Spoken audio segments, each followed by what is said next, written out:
Voici l'une des seules photos connues du Luna Luna, un parc d'attractions éphémère créé en Allemagne en 1987 avec la collaboration d'artistes célèbres comme Jean-Michel Basquiat, Salvador Dali ou encore Keith Haring.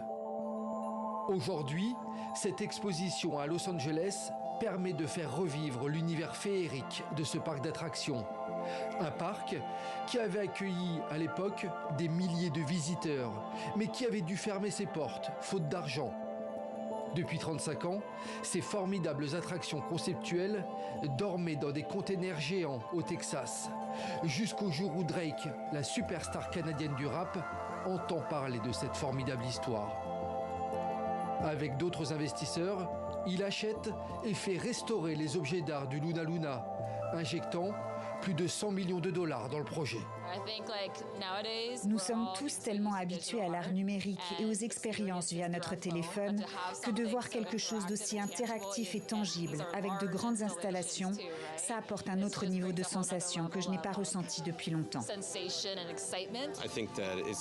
Nous aimerions bien monter sur les attractions, mais je pense que c'est fabuleux comme ça. C'est une capsule temporelle et on peut apprécier quelque chose qui date de 1987 et qui n'a pas été exposé depuis. Parmi les créations incontournables, ce manège dessiné par Keith Haring, cette incroyable maison de miroirs de Salvador Dali ou encore cette grande roue conçue par Jean-Michel Basquiat. Des artistes à qui l'on a donné carte blanche pour créer ce parc d'attractions carnavalesque hors du commun. Un formidable témoin de la folie artistique et subversive de l'époque.